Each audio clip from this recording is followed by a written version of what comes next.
Mà lúc kỳ nghỉ mà cứ để ngoài phơi nắng phơi mưa này, nhìn sốt hết cả ruột rồi.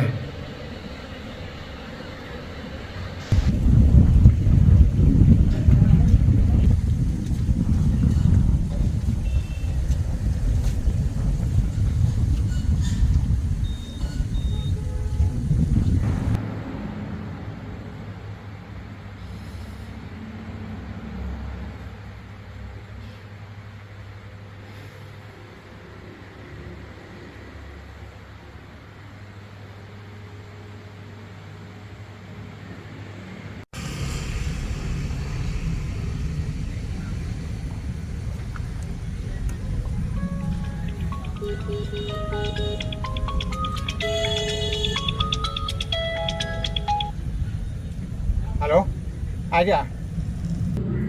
Chú Nam à? Anh Hùng đây mà. Alo sếp Hùng ạ. Em thấy số lạ, em cứ tưởng là của ai. Vâng. Thế sao mấy lần em gọi một cái số cũ của anh mà không thấy liên lạc được thế anh? Anh đang ốm mà em không liên lạc được. Em lo lắng quá. Sợ có chuyện gì xảy ra.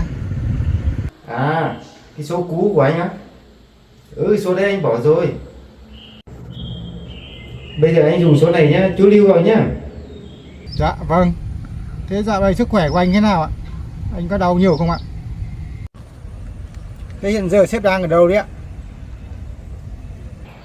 À, anh đang ở nhà anh chị. Anh muốn nhờ chú một chút việc, chú có đến ngay được không? Đến nhà anh á? Không phải ở nhà anh đâu, anh ở chỗ khác cơ. Để anh gửi vị trí cho chú nhá. Vâng, thế thì sếp cứ gửi vị trí về đây. Lát nữa xong việc em sẽ đến ạ. Rồi, ok.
dây nhé.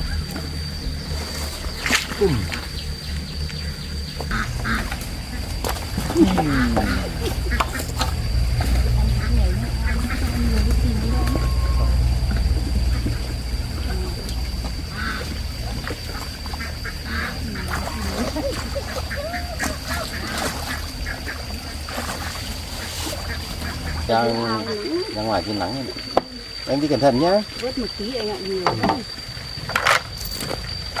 Ui.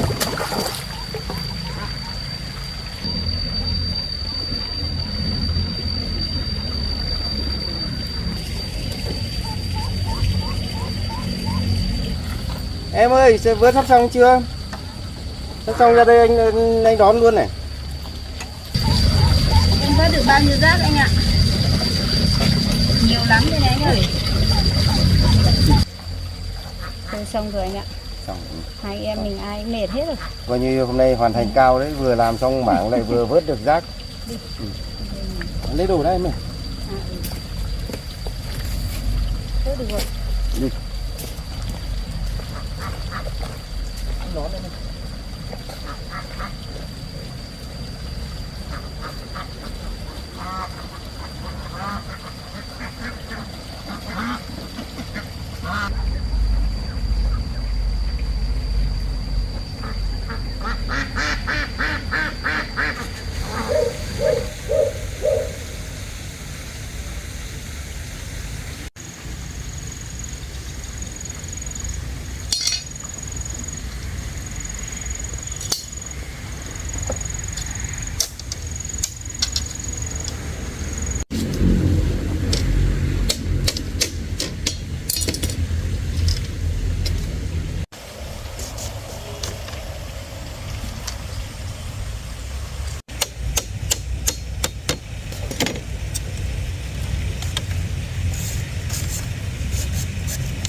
Anh Hùng à, anh Hùng có nhà không nhỉ? Anh Hùng ơi, anh Hùng à. Ơi, chú làm đấy à? Vâng.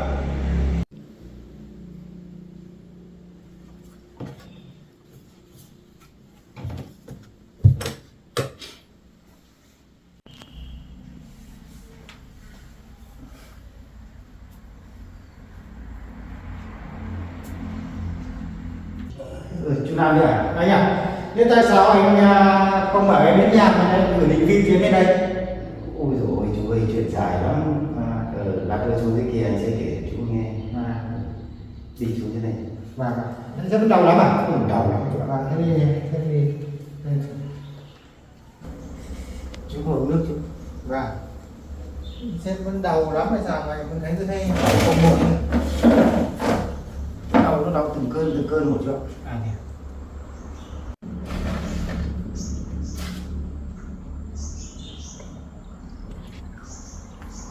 Chú tạm trên nước đi. Vâng, chị.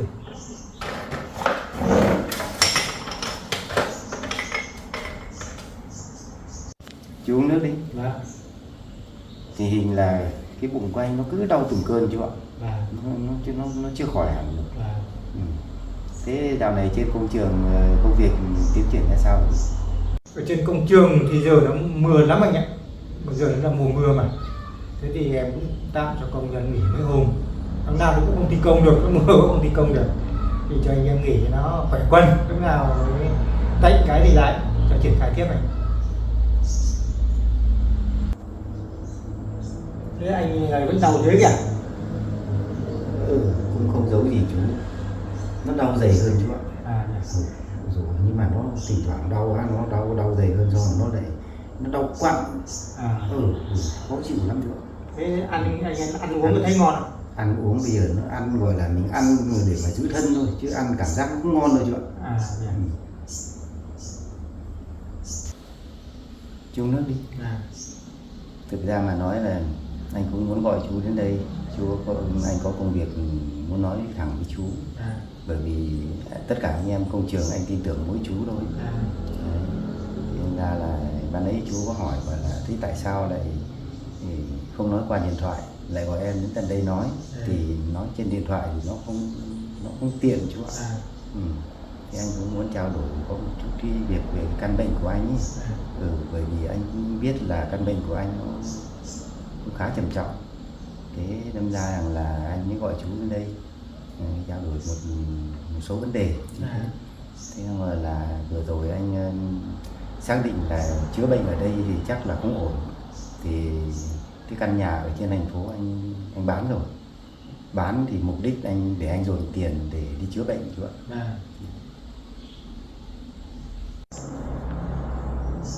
Thực ra mà nói anh bán cái căn nhà đấy lúc này anh cũng tiếc chú ạ. Bán gấp quá nên ra nó không được giá bao nhiêu. Và mình bán gấp quá nên ra nó không được bằng cái giá thị trường hiện tại bây giờ. Cũng tiếc lắm nhưng mà biết làm nào được chú. Thế sếp đã bán được ngôi nhà đấy rồi à? Nhanh chóng thế, nhưng mà em chẳng biết gì cả. Cũng chẳng giấu gì chú. Anh cũng mới bán cách đây được có vài hôm mà. Cũng may quá lại gặp một khách. Thế xong rồi là thủ tục giấy tờ mình tới đầy đủ, nó cũng chẳng có gì trục trặc, cũng xuôi cả đâu. Chẳng qua là mỗi cái giá cả nó không thể theo cái ý mình được. Đấy, mỗi thế chú ạ. Chú ạ, sở dĩ là anh bán cái ngôi nhà đấy, tất nhiên là nó không được giá, thế nhưng mà thôi, thì dẫu sao chăng nữa thì anh cũng phải bán đi để anh dồn tất cả các cái nguồn tiền vào để anh đi chữa bệnh chú ạ. Bởi vì theo anh được biết là cái căn bệnh của anh nó chữa nó không đơn giản một chút nào cả.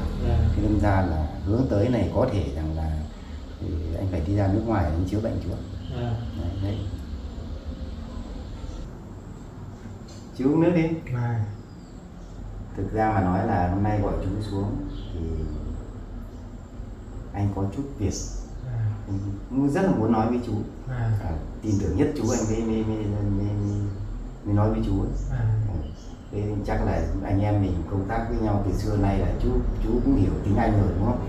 Anh tin tưởng ai thì anh tuyệt đối tin tưởng luôn. cái chú vào đây uống nước nhé, anh đi lên tí nào. Đấy, thỉnh thoảng đứng dậy cái nhói đau luôn chú ạ. Học sớm không đi.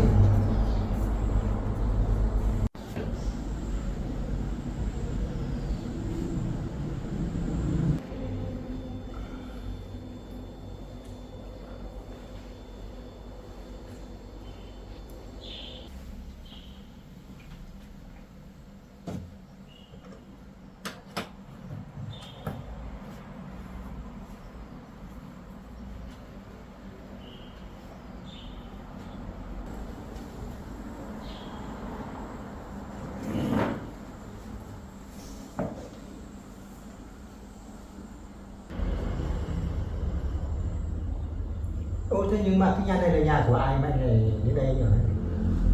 À, hôm nọ cũng chỉ vì đấy anh ban nãy anh vừa nói là anh vừa bán cái căn nhà ở trên đấy, thế đâm ra là hướng là anh đi chữa bệnh, thế đâm ra trước mắt bây giờ là anh ra, đây là căn nhà của anh trai, anh ở đây tạm 1-2 hôm xong rồi là anh đi chữa bệnh luôn mà.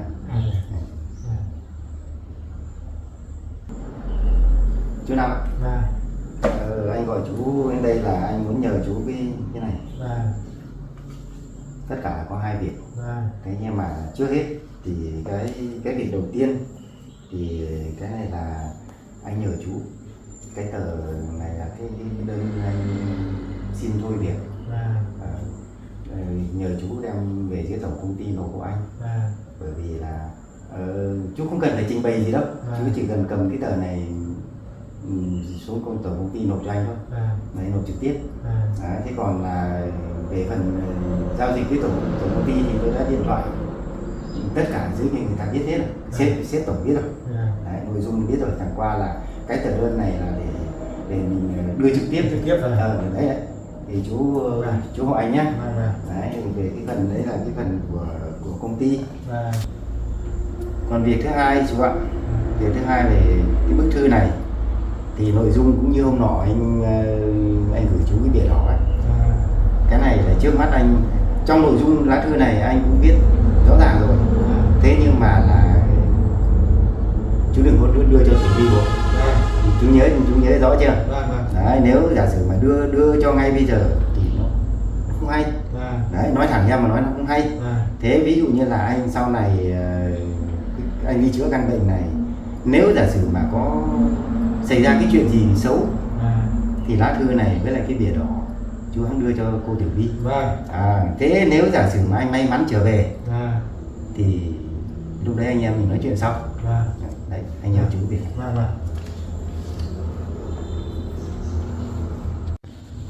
Có cái số điện thoại của anh mà nào anh gọi cho anh không liên lạc được hay nào? Đấy anh gọi cho em bằng cái số khác chứ mà. Cái số điện thoại cũ kia anh bỏ rồi. Anh thay số khác rồi. Lát nữa chú lưu lại cái số mà đấy anh vừa gọi. Để trực tiếp là anh em mình trao đổi với nhau ở trong cái số điện thoại đấy. Còn cái số điện thoại cũ ấy, thì anh cũng không muốn giao dịch lại, bởi vì rằng là vợ anh hay gọi, vì vợ anh đã biết cái bệnh của anh lo lắm. Thế đâm ra làm khổ cho cô ấy.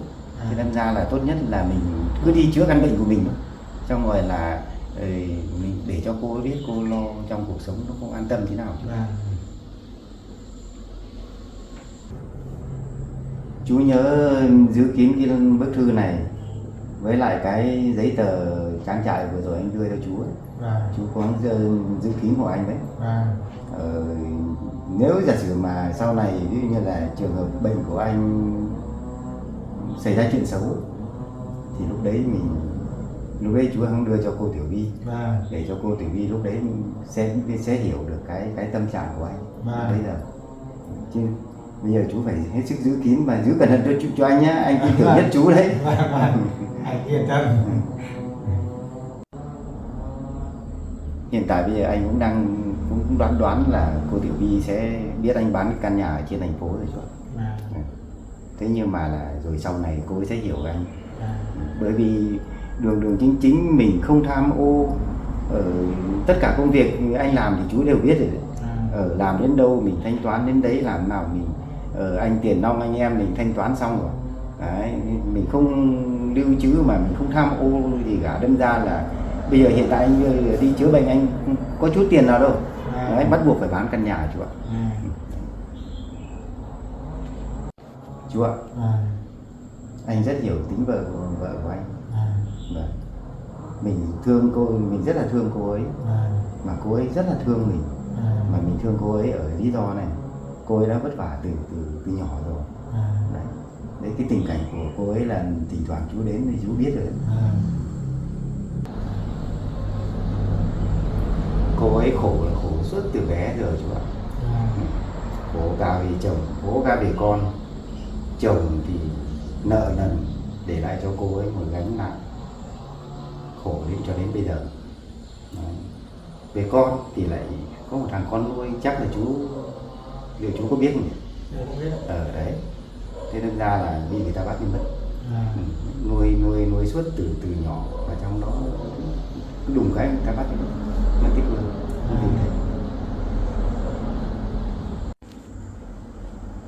Đấy, trong cuộc đời của cô ấy khổ như thế đấy chú ạ. Đấy, chồng trước thì như thế, mà cả con cũng bị như thế đấy, anh kể với chú rồi đấy. Thì đến khi anh xây dựng vợ chồng với cô ấy thì không ngờ thì anh lại đổ bệnh để cho cô ấy gánh nặng tiếp theo ra, là anh nghĩ cô ấy khổ, quá khổ rồi chú. Đấy, cho nên là theo anh nghĩ thì là mình thương cô ấy bao nhiêu thì cô ấy lại thương mình bấy nhiêu. Thế cho nên các cái nội dung này anh muốn chú giấu kín của anh.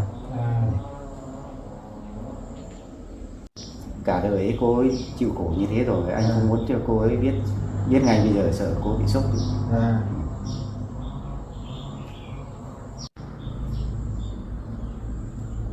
Theo anh nghĩ thì cô ấy sẽ đánh giá anh là kẻ buôn bán rồi, bán nhà của cô ấy đi, đúng không? Theo mình nghĩ là như thế. Sao cô ấy sẽ hiểu mà.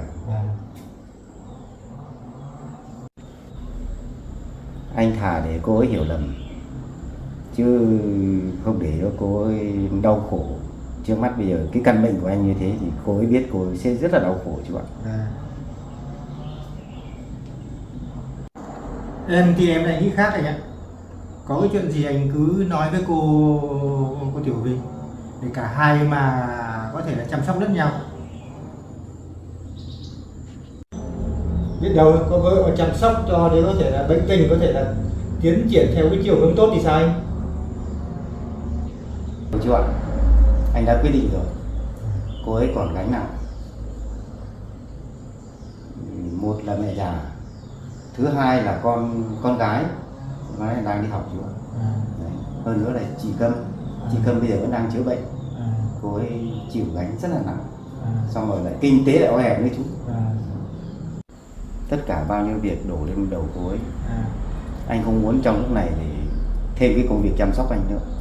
Từ bản thân anh hết lo. Anh không ạ? Hôm trước em cũng có thấy cuộc gọi điện của cô Tieu Vi. Thế nhưng em không dám nghe máy. Nghe máy sợ ý cô lại hỏi về chuyện của anh. Mà em cũng chưa biết bệnh tình của anh như thế nào nên em cũng không nghe. Thôi chú ạ, tốt nhất trong cái giai đoạn này, nếu mà đúng số máy của cô Tieu Vi thì tốt nhất là không nên nghe chú ạ. Thời gian này thì chú nên tránh tiếp xúc với cô ấy là hơn chú ạ. Còn một việc nữa chú ạ, lại vất vả chú mất rồi, gánh nặng cho anh quá mức. Thế này, lát nữa chú cầm cái số tiền này, sau là hàng tháng chú đem số tiền lương này, bởi vì anh nói trước đã hợp đồng với người làm thuê rồi là 3 triệu một tháng thôi. Thế hàng tháng chú đưa 3 triệu đưa cho người làm công ở trong cái trang trại của anh ấy. Đấy, hộ anh đấy nhé. Thế là trả lương cho anh công nhân đấy ạ? Đấy. Tất nhiên là người ta có trách nhiệm rồi, thế nhưng mà thôi cái phần mình đã hợp đồng với người ta là mình phải làm cho nó đầy đủ chú ạ. Chú gọi anh hàng tháng thì trả cho người ta lấy tiền người ta ăn đúng không?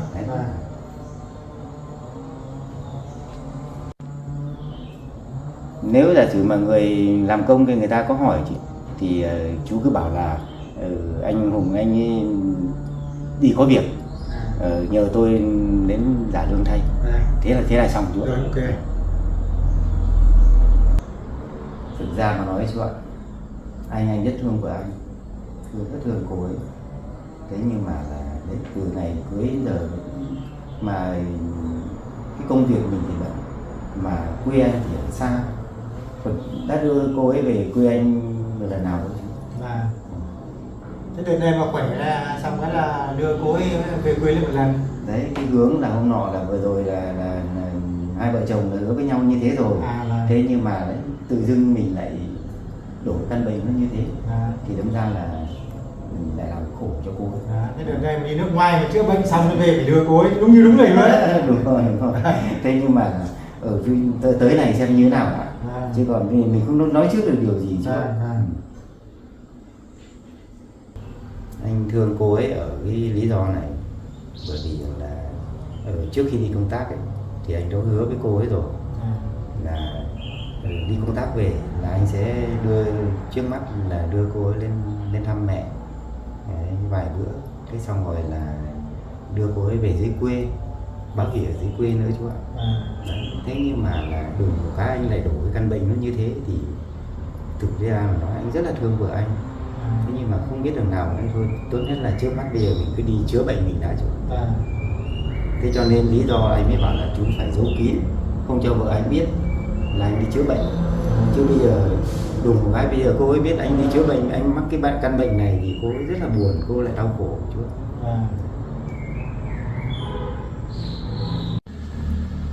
Thôi anh ạ, anh cứ lạc quan lên mà sống.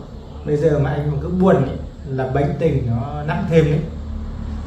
Anh cứ tích cực lên, thời gian nó còn nhiều mà. Khi đã anh đi chữa bệnh xong về anh thực hiện cái lời hứa với chị ấy đã muộn đâu, đúng không? Anh cũng hy vọng là như vậy chú ạ. Thôi thế thì bây giờ anh đã giao phó cho em là em nhận, nhưng anh phải liên hệ thường xuyên với em nhé. Bởi vì bệnh tình của anh thì là nó khó. Thế bây giờ là em phải gọi điện cho anh thường xuyên, mà sợ anh lại cứ ngắt liên lạc thì nó không tiện hỏi thăm ấy. Thế cái dự định chuyến đi nước ngoài chữa bệnh của anh thì anh đã có người đi cùng với anh chứ? Có mà chú. Tầm 1-2 hôm nữa anh sẽ thu xếp về dưới quê nhà ấy. Quê nhà anh dưới Quảng Ninh mà. Thì lúc đấy sẽ có cả người nhà đi theo mà. Vâng, thế thì em yên tâm rồi. Anh cố gắng lên nhé.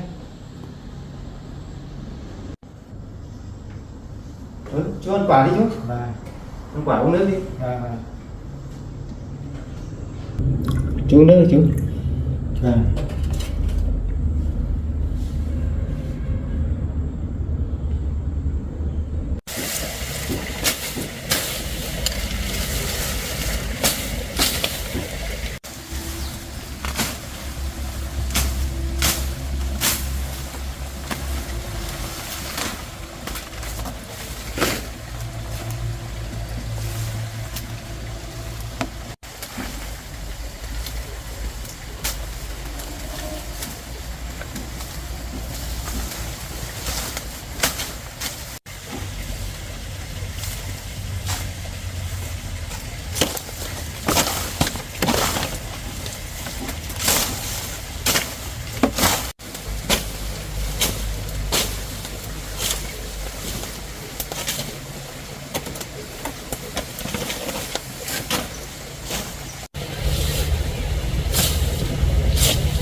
May quá đợt vừa rồi ngã.